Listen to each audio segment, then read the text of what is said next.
Hello my dear students, welcome to my channel. This lecture for standard 12th and we learn chapter number 2. Its name is solution. In my previous video we already learned about a concentration term like a mass by mass, volume by volume and mass by volume. Okay. In this lecture we learn about part per million and mole fraction. Okay. See, part per million. When a solute is present in trace quantity, it convenient to express concentration in part per million. यहाँ पे part पर million जो है वो ppm जो है वो लिखा जाता है. ओके. कोई भी सॉल्यूट जो है वो सॉल्यूट आपको ऑलरेडी पता है कि जो स्मॉल अमाउंट में हो एंड नीचे जो होता है वो सॉल्वेंट के जो लार्ज अमाउंट में हो. ओके. तो सॉल्यूट अगर बहुत ही ट्रेस अमाउंट में है, बहुत ही स्मॉल अमाउंट में है, तो वहाँ पे यूनिट कौन सा आएगा? पार्ट पर मिलियन. ओके. तो वो ही कन्वीनियंट रहेगा. सपोज कि आप देखो कि हमारे घर में जो टैंक होती है बड़ी वाली, जो हम डेली घर के लिए यूज करते हैं, ऊपर हमारे टेरेस के ऊपर जो टैंक होती है, तो ये पानी जो है वो हमें जो है वो ऐसे क्लियर रखना है. तो उसके अंदर क्या हम क्लोरीन जो है वो ऐड करते हैं. ओके. अभी क्लोरीन जो है वो हमारी टंकी तो कितनी बड़ी होती है, ये जो है वो हमारे लिए टैंक है. ओके. तो टैंक तो कितनी बड़ी होती है और इसके अंदर जो है वो हम 3 स्पून जितना क्लोरीन ऐड कर दे तो क्या होगा? तो वो कंपेयर टू इतने सारे वाटर के कंपेयर में क्लोरीन जो है वो कैसा, बहुत ही स्ट्रेस अमाउंट में होगा ना. तो ऐसी वाली सिचुएशन के अंदर क्या होता है कि ppm यूनिट जो है वो यूज होता है. यहाँ पे ऐसा नहीं लेंगे कि 3 ग्राम या 3 स्पून के ऐसा करके. तो वहाँ पे जो है वो कितना ppm यूनिट जो है वो यूज होगा कि सॉल्वेंट जो है वो हमारा लार्ज अमाउंट में है एंड जब सॉल्यूट हमारा ट्रेस अमाउंट में होगा, बहुत ही कम अमाउंट में होगा, बहुत ही कम क्वांटिटी में होगा, तो we have to use ppm unit. Okay.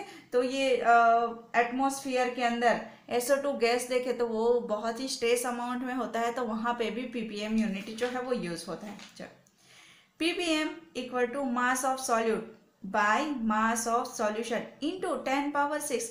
देखो, mass by mass, volume by volume के अंदर हम कितना 100 जो है वो मल्टीप्लाई 100 करते थे. यहाँ पे 10 पावर 6 बिकॉज पार्ट पर मिलियन, मिलियन के ऊपर से याद रखो 10 पावर 6. ओके.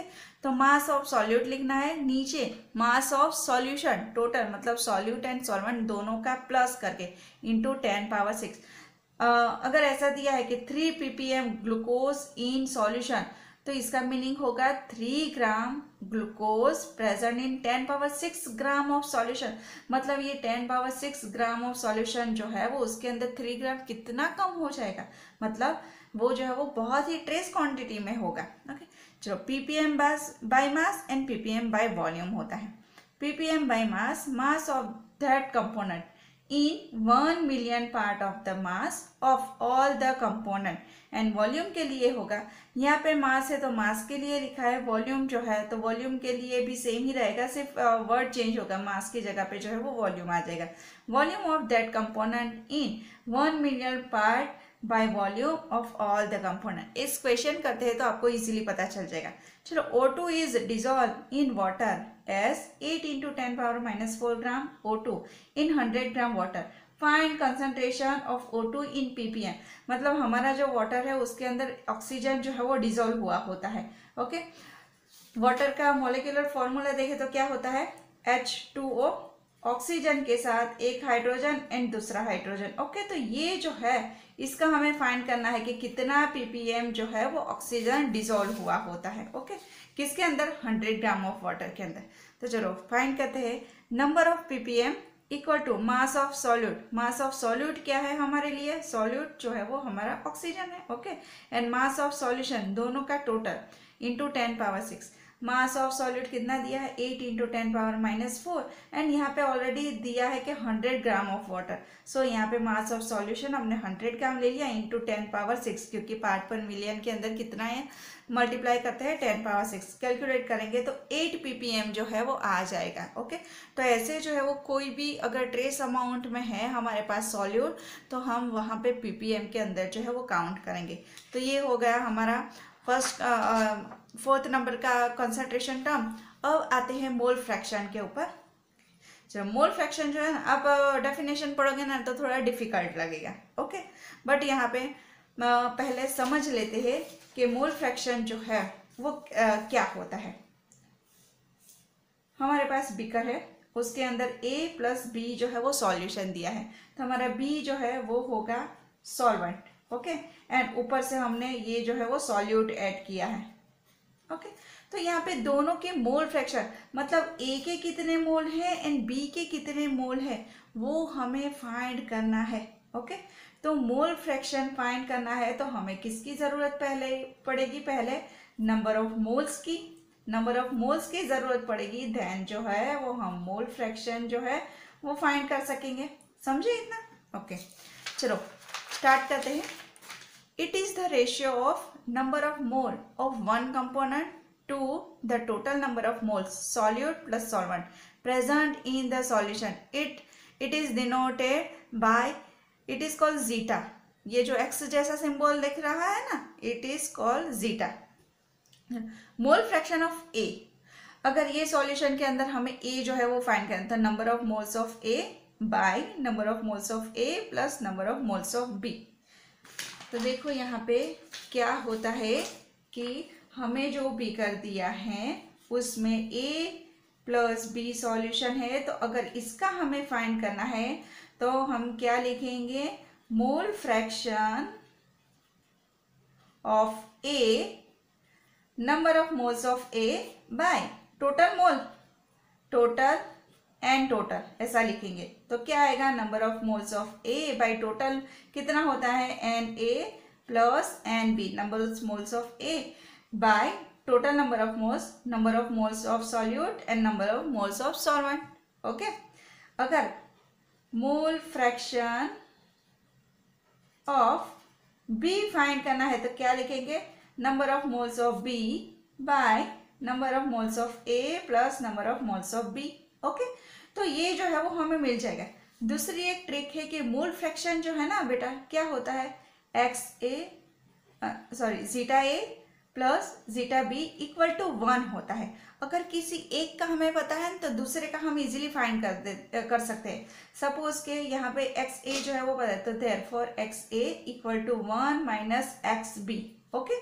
तो ऐसा होगा, न्यूमेरिकल करेंगे हम तो इजीली आपको जो है वो आ जाएगा। चलो यहाँ पे मैंने यही लिखा है, number of moles of A, तो मतलब n A and n total n A plus N B.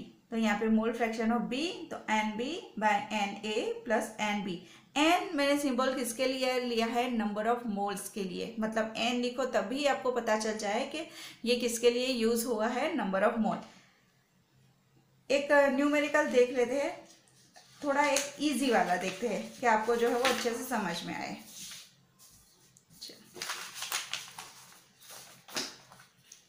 Question है, a solution contain 40 gram NaOH and 54 gram H2O, so calculate the mole fraction of NaOH and H2O। दोनों का mole fraction जो है वो निकालना है, NaOH एंड H2O का। चलो पहले जो है वो लिख लेते हैं कि यहाँ पे 40 ग्राम NaOH है एंड 54 ग्राम जो है वो H2O है। जब भी हम mole number of mole and mole fraction निकाले तो हमें किसकी रिक्वायरमेंट होती है, मोलर मास की। So we have to calculate molar mass. Molar mass NaOH equal to sodium का 32, ऑक्सीजन का 16 एंड H जो है वो उसका 1 होता है, इक्वल टू 14 ग्राम पर मोल। वैसे ही मैंने H2O का मोलर मास निकाला, हाइड्रोजन का 1 होता है, वो 2 है इसीलिए यहाँ पे 2, ऑक्सीजन का 16, 80 ग्राम पर मोल। चलो नंबर ऑफ मोल्स जो है वो उसका फॉर्मूला क्या होगा, wait by molar mass, wait by molar mass. तो जितना वेट है उसके नीचे उसका मोलर मास आएगा। तो चलो यहाँ पे NaOH कितना ग्राम है, 40 ग्राम, सो 40 ग्राम एंड मोलर मास का कितना आया, 40, सो यहाँ पे 1 मोल जो है वो मिल गया। Molar mass of H2O W by M, तो W जो है वो क्या है, वेट, तो वेट 54, मोलर मास 18, सो 3 मोल जो है वो है। मोल फ्रैक्शन जो है वो क्या होगा, mole fraction of NaOH equal to number of moles of NaOH by number of moles of total mole. तो यहाँ पे NaOH का कितना मिला है, 1, एंड टोटल मोल कितना हो रहा है, ये 1 एंड ये 3, तो 1 + 3 1/4, 0.25 जो है वो मोल फ्रैक्शन मिल गया है, किसके लिए, NaOH के लिए। वैसे ही हम H2O के लिए फाइंड करते हैं number of mole of H2O and total. तो यहाँ पे ये 3 आ गया एंड टोटल मोल 1 + 3 = 3/4 = 0.75। अगर ये नहीं करना है तो हम इजीली कर सकते हैं कि अभी मैंने x a + xb = 1 वाला दिखाया, तो वहाँ पे क्या हो रहा है कि number of mole fraction of H2O = 1 - mole fraction of NaOH, क्योंकि वहाँ पे दोनों का मोल फ्रैक्शन जो है वो टोटल कितना होता है, 1 होता है। तो 1 माइनस जिसका हमें पता है कि जो NaOH का पता है वो हमने लिख लिया 0.25 = 0.75। देखा मोल फ्रैक्शन आ गया। तो यहाँ पे मोल फ्रैक्शन अगर आपको फाइंड करना है कि मेरा न्यूमेरिकल सही है या गलत है, तो मोल फ्रैक्शन दोनों जो है ना उसका प्लस कर दो। 0.25 प्लस 0.75 कितना हो जाएगा, 1 जो है वो हो जाएगा। ओके, टोटल जो है वो बेटा 1 ही होता है। ओके, तो यहाँ पे मोल फ्रैक्शन जो है वो दोनों का कितना होगा, 1, टोटल जो है वो 1 होगा। ओके, तो यहाँ पे NaOH का मोल फ्रैक्शन मिल गया, यहाँ पे H2O का मोल फ्रैक्शन मिल गया। ओके, समझ में आ रहा है, इजी है। Example 2.1, calculate the mole fraction of ethylene glycol in a solution containing 20% of C2H6O2 by mass. ये इथिलीन ग्लाइकोल का फॉर्मूला है। हाँ, हमने मास परसेंटेज पढ़ा था तब क्या 20% मीन्स 20 ग्राम जो है वो डिसॉल्व हुआ है कितने अंदर, 80 ग्राम वाटर के अंदर। क्योंकि अगर 30% होगा तो वो 100 - 30 करेंगे तो कितना आ जाएगा, 70 ग्राम। ओके, तो वैसे ही लेके जाए, बाय मास होता है मतलब उतना जो है वो सॉल्यूट होता है एंड बाकी का जो रिमेन रह जाता है वो सॉल्वेंट का ग्राम होता है। 20% by mass ethylene glycol means 20 gram ethylene glycol is present in 80 gram of water. Molar mass, हाँ, हमें जब भी मोल फ्रैक्शन फाइंड करना होता है ना तो बेटा first of all we have to calculate molar mass, then number of moles and then mole fraction. Okay, तो 3 स्टेप आपको याद रखने के, जब भी मोल फ्रैक्शन फाइंड करना है तो पहले मोलर मास फाइंड करना है, then number of moles find करने हैं एंड देन मोल फ्रैक्शन जो है वो फाइंड करना है। क्योंकि हमें मोल फ्रैक्शन के लिए नंबर ऑफ मोल की ज़रूरत पड़ेगी एंड नंबर ऑफ मोल के लिए मोलर मास की ज़रूरत पड़ेगी। सो यहाँ पे सीरियल वाइज चलते हैं। चलो, पहले मोलर मास इथिलीन ग्लाइकोल का, कार्बन का 12 होता है, हाइड्रोजन का 1 एंड ऑक्सीजन का 60, टोटल 62 ग्राम पर मोल जो है वो मोलर मास आ गया। Number of moles of ethylene glycol, weight by molar mass, weight कितना दिया है 20 ग्राम बाय मोलर मास, तो यहाँ पे इतना मोल जो है वो आ गया। मोल फ्रैक्शन तो क्या होगा, number of moles of ethylene glycol bye total mole, तो इथिलीन ग्लाइकोल का मैंने लिखा एंड टोटल मोल क्या से, बिकॉज के साथ साथ में वाटर भी तो है। वाटर क्या है, यहाँ पे सॉल्वेंट है ना, देखो लिखा ही है 20 gram ethylene glycol is present in 80 gram of water. तो बीकर के अंदर क्या होगा, यहाँ पे ये जो है वो हमारा वाटर होगा, वाटर जो है वो ऐसा सॉल्वेंट है एंड ऊपर से जो है वो हमने ऐड किया क्या, C2H6O2, ये जो है वो हमारे लिए सॉल्यूट है। ओके, तो पहले यहाँ पे इस पार्ट में हमने सॉल्यूट का लिखा है, यहाँ पे इस पार्ट में हमने सॉल्वेंट का लिखा है। तो number of moles of H2O, weight by molar mass, weight इसका कितना है 80 ग्राम बाय मोलर मास 4.44 मोल आ गए। अभी यहाँ पे शॉर्ट ट्रिक में मैंने बताया है कि मोल fraction of H2O = 1 - mole fraction of ethylene glycol. तो इथिलीन ग्लाइकोल का हमने फाइंड करके रखा था, तो 1 - इतना कर देंगे तो ये आ जाएगा। अभी बेटा आप ये दोनों का जो है ना प्लस करके देखो तो वो कितना आएगा, 1 ही आएगा। ओके, तो ये हो गया मोल फ्रैक्शन के रिलेटेड हमारे न्यूमेरिकल। ये आपका एग्जाम्पल 2.1 था,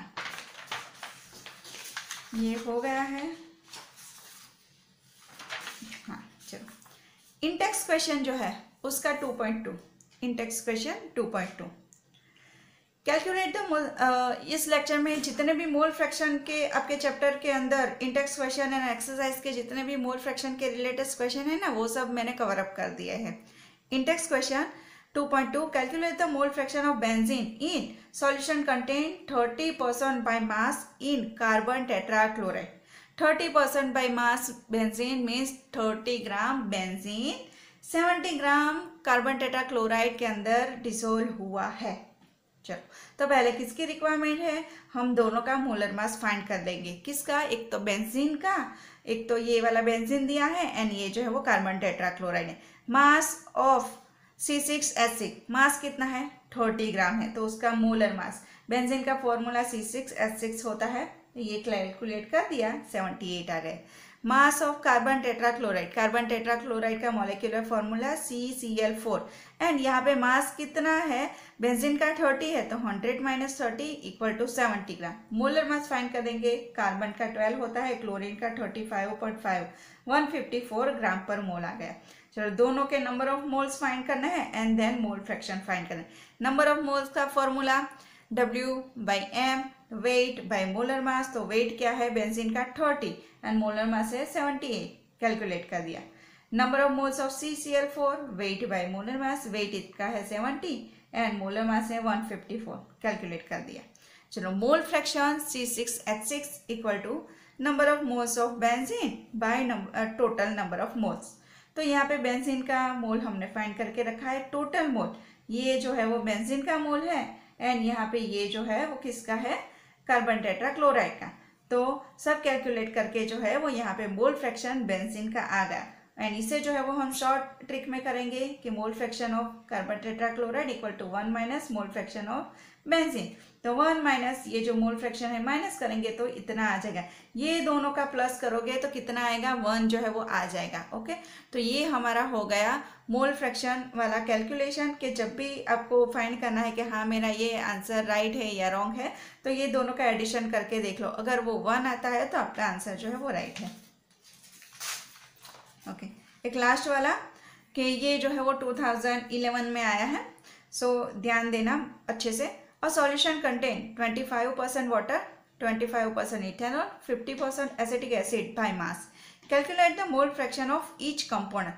तो यहाँ पे 25 water, 25 ethanol and 50% acetic acid है एंड हर एक कंपोनेंट का, वाटर का, इथेनॉल का एंड एसिटिक एसिड का हर एक का मोल फ्रैक्शन जो है वो हमें फाइंड करना है। तो चलो, मैंने यहाँ पे 3 पार्ट जो है वो लगा दिए हैं कि हर एक के लिए यहाँ पे water, ethanol and acetic acid के 25% water means 25 gram, 25% ethanol means 25 gram, 50% acetic acid means 50 gram and हमें मोल फ्रैक्शन के लिए पहले क्या चाहिए, molar mass, then number of moles and then mole fraction.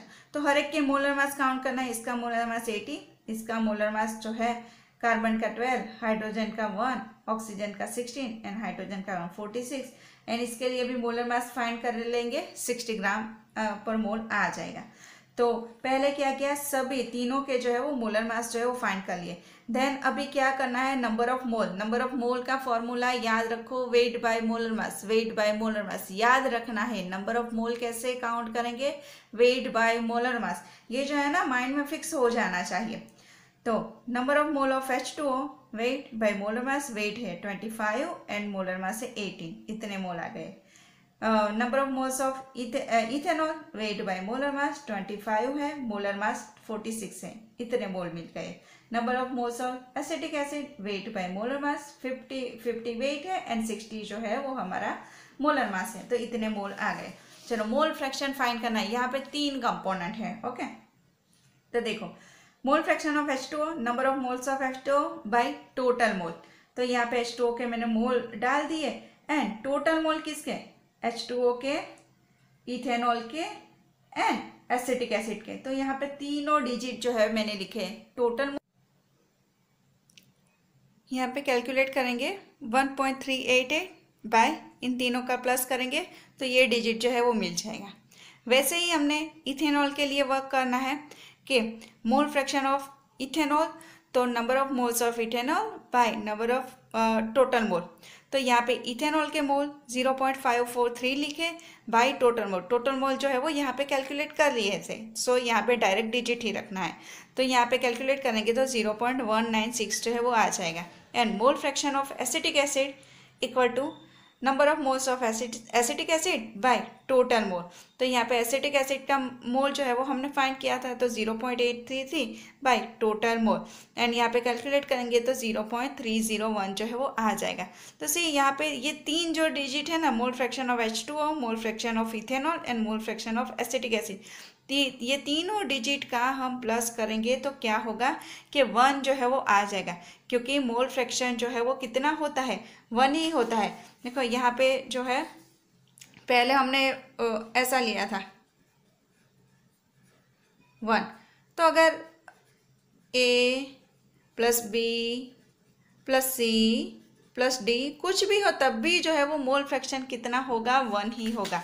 तो ये याद रखो। ओके, तो ये हो गया हमारा आज का मोल फ्रैक्शन वाला टॉपिक। तो आपके बुक के अंदर इंडेक्स क्वेश्चन के अंदर एक्सरसाइज के अंदर जितने भी मोल फ्रैक्शन के मैंने न्यूमेरिकल थे वो सब जो है वो कवर अप करवा दी है। ओके, आई होप मेरा वीडियो आपको अच्छा लगा है, तो प्लीज़ इसे अच्छे से लर्न करें एंड अपनी नोटबुक में नोट डाउन करें एंड इसकी ज़्यादा से ज़्यादा प्रैक्टिस करें। Okay, thank you very much. मिलते हैं नेक्स्ट वीडियो में। Bye bye.